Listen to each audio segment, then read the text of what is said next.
아멘. 할렐루야. 현장에서 영상으로 예배드린 우리 성도님들을 주님의 이름으로 축복합니다. 구원의 문은 넓습니다. 근데 우리 믿는 그리스도인들이 깨달아야 되는 것은 예수님 안에 들어오면 예수님이 뭘 바라실까? 예수님이 원하시고 바라시는 게 무엇인지를 깨닫고 내 삶을 바꿔가는 작업들을 해야 합니다. 어떤 좋은 것을 살려면 비용이 듭니다. 예수님의 말씀이 예수님 안에 거하는 것이 너무 좋다면 우리의 삶을 투자해서 그분의 삶을 쫓아가는 우리가 되어야 한다는 거예요. 성경은 다 다른 내용인 것 같아요. 근데 가르치는 것은 예수님이라는 거예요. 이것이 너무 귀해요. 그러면 여러분의 삶을 투자하지 않겠냐는 거예요. 여러분, 진짜 예수님을 따라가는 삶이 너무 귀하다면 여러분이 보이는 가치가 아니라 보이지 않는 영원한 가치를 향해 투자하시고 쫓아갈 수 있는 여러분 되실 수 있기를 원합니다.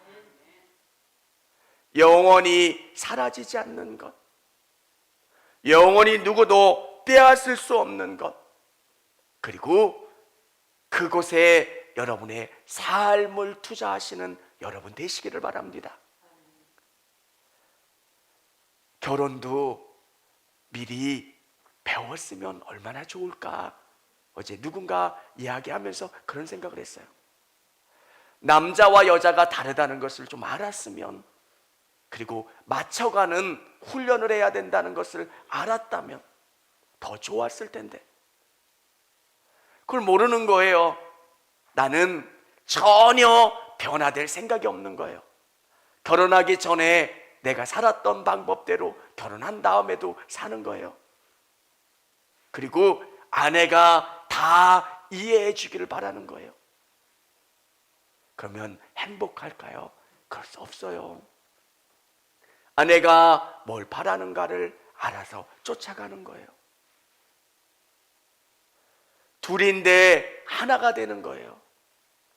예수님을 따르기로 마음먹은 우리는 예수님이 뭘 바라실까?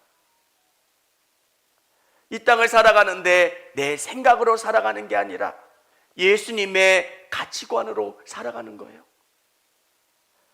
여러분, 목회를 처음 할 때 저에게 고민이 하나 있었어요. 이 말씀대로 살아가면 성도들이 성공할 수 있을까? 말씀은 진짜예요. 변함없는 가치예요. 근데 내가 아직 살아보지를 않았잖아요. 하나님, 보여주세요. 그렇게 살아서 성공한 사람들, 승리한 사람들, 저에게는 확신이 있어요. 믿음으로 살면 하나님이 반드시 승리하게 해주신다는 확신이요.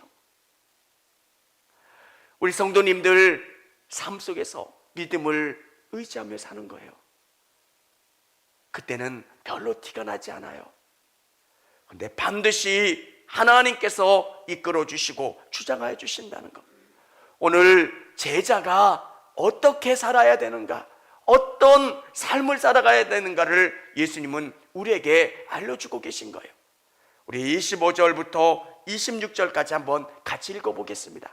수많은 무리가 함께 갈새 예수께서 돌이키시사 이르시되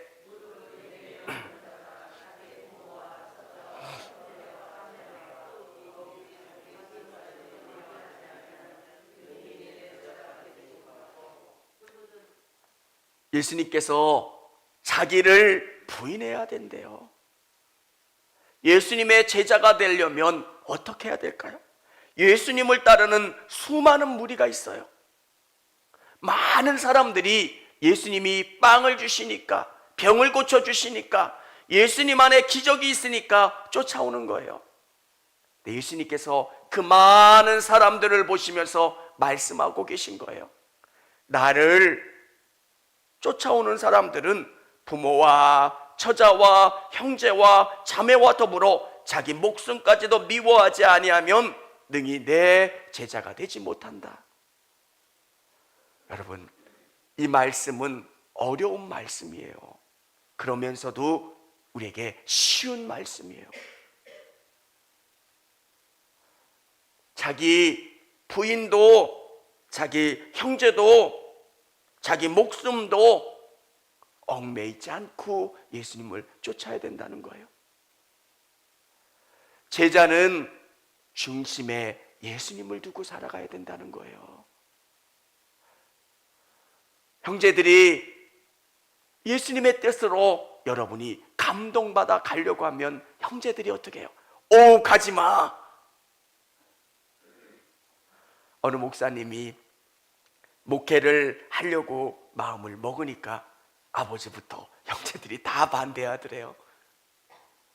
가면 너 큰일 나. 너 어려워. 예수님께서 부인하라 말씀하신 것은 예수님의 길을 가면 여러분을 육신적으로 사랑하는 사람들이 여러분을 말릴 거라는 거예요. 가지마. 어느 분이 열심을 내니까 너 그렇게 하면 몸 버려. 너 그렇게 하면 안 돼.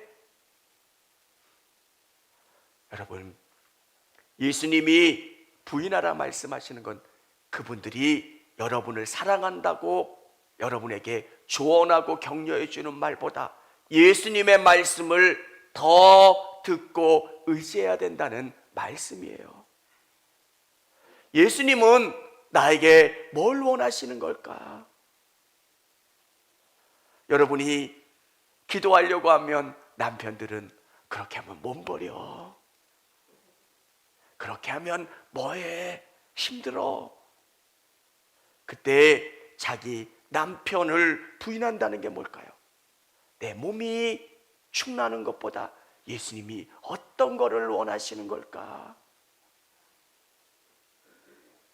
진짜 잘 믿으려면 다른 어떤 게 아니라 예수님의 말씀에 집중해야 된다는 것.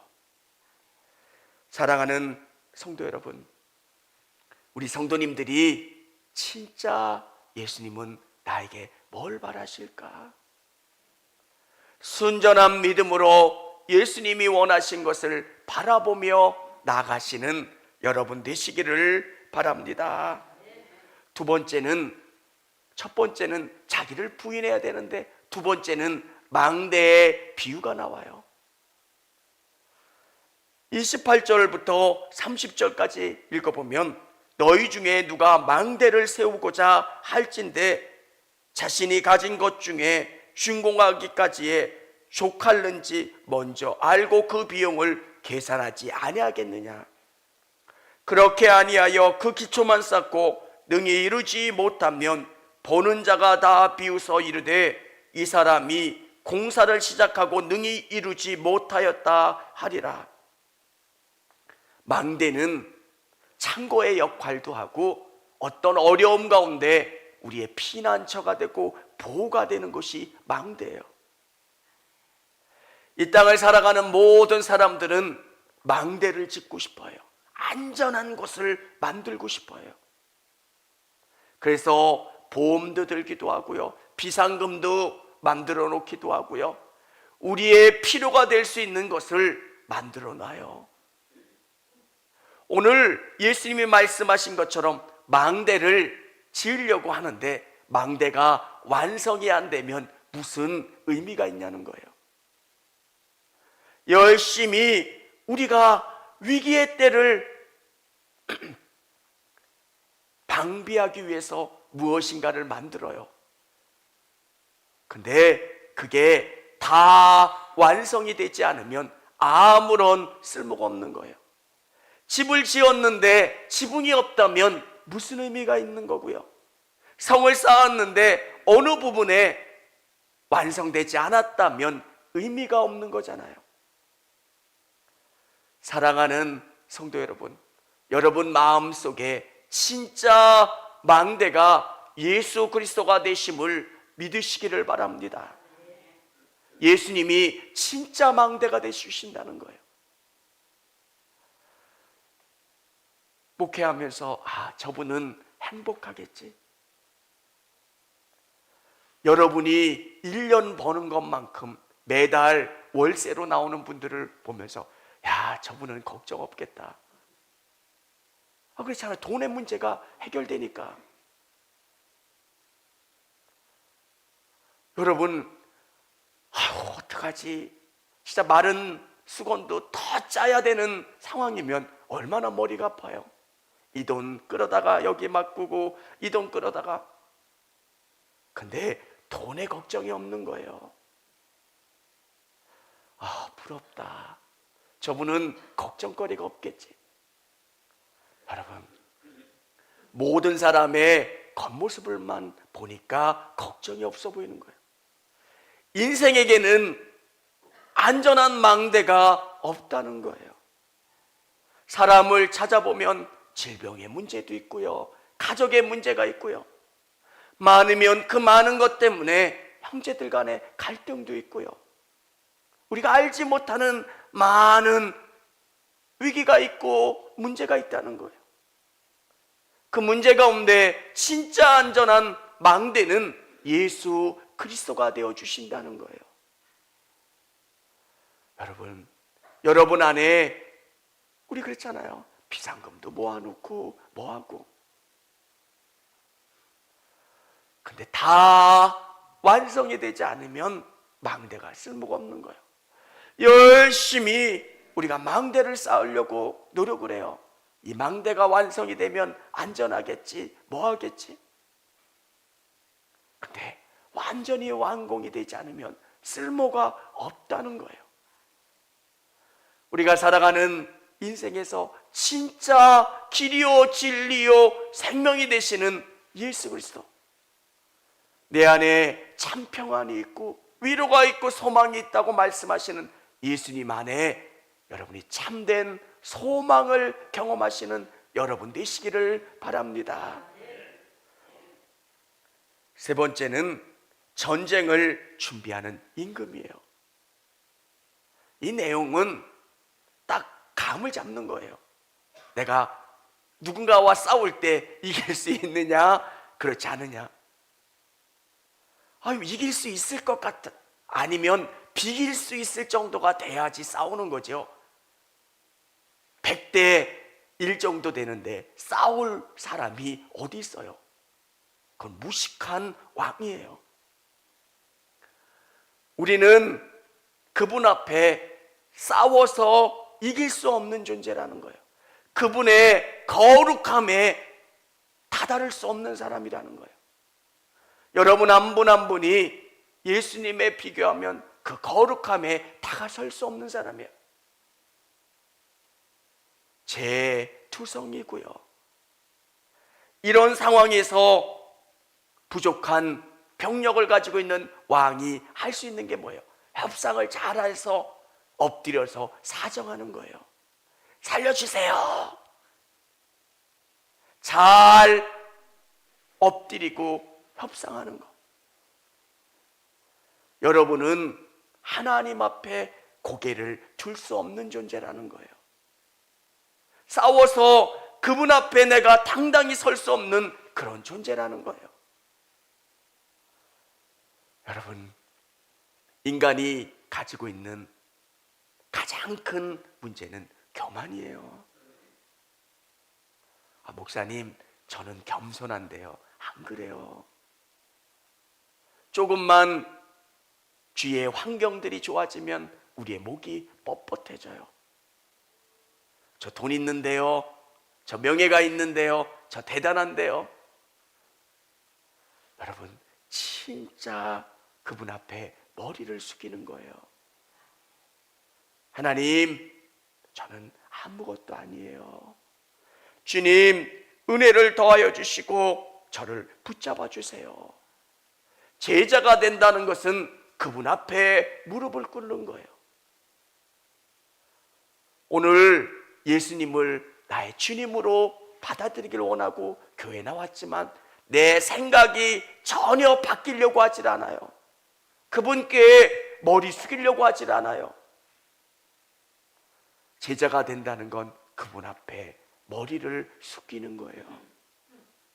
하나님, 내 생각대로 살아봤는데 안 돼요. 이제 내 방법과 내 생각이 아니라 주님이 뭘 바라시는가를 쫓아나가는 우리가 되게 도와달라고 기도하고 바라는 사람들, 믿음의 사람들이에요. 사랑하는 성도 여러분, 믿는 건 쉬워 보여요. 근데 매 순간순간 내 자존심이 올라와요. 하나님, 이렇게까지 해야 돼요. 여러분은 그분 앞에 도저히 싸울 수 없는 사람이에요. 이길 수 없는 왕 앞에 어떻게 해야 돼요? 내 자존심을 내려놓으면 안 돼요. 잘못했어요, 살려주세요. 그렇게 무릎 꿇고 예수님 앞에 나아가는 존재들. 사랑하는 성도 여러분, 제자는 어떻게 살아야 됩니까? 33절부터 35절까지 우리 본문을 같이 한번 읽어보겠습니다. 이와 같이 너희 중에 누구든지 자기의 모든 소유를 버리지 아니하면 능히 내 제자가 되지 못하리라. 좋은 것이나 소금도 만일 그 맛을 잃으면 무엇으로 짜게 하리요? 땅에도 거름에도 쓸데없어 내버려. 아멘. 왜 예수님께서 부자의 비유를, 부자가 천국에 못 들어간다 말씀하실까요? 예수님은 돈을 버는 걸 뭐라 말씀하지 않으세요. 예수님이 진짜 말씀하시는 건 여러분이 가지고 있는 것을 가지고 뻣뻣해지는 것. 예수님, 저는 부족한 자입니다. 예수님, 저는 어린아이입니다. 예수님, 저는 심령이 가난한 자입니다. 예수님, 저에게 말씀하시고 예수님이 말씀하시는 대로 내가 따라가겠습니다. 이렇게 고백하고 나가는 사람들. 여러분, 사람이 잘 안 바뀌어요. 사람이 자꾸 자기 고집이 있어요. 제가 양말 뒤집어서 못 노는 거, 결혼한 지가 몇 년인데 아직도 잘 안 돼요. 보면서 제가 느끼는 게 사람이 안 바뀌어요. 교회 오면서 예수님 말씀하시는 건 네 생각을 내려놓으라는 거예요. 내가 내 인생의 주인이 아니라 예수님이 뭘 바라실까? 오늘 말씀하시는 대로 쫓아가는 것. 제자가 된다는 건 그분이 말씀한 대로 쫓아가려고 애를 쓰는 것. 그래서 제자가 태어난 곳마다 소금이 되는 거예요. 한 사회를 바꾸고 새롭게 하는 것. 저와 우리 성도님들, 영상으로 예배드리는 우리 성도님들이 다 멋진 주님의 제자가 되기를 주님의 이름으로 축원합니다. 같이 찬양하겠습니다.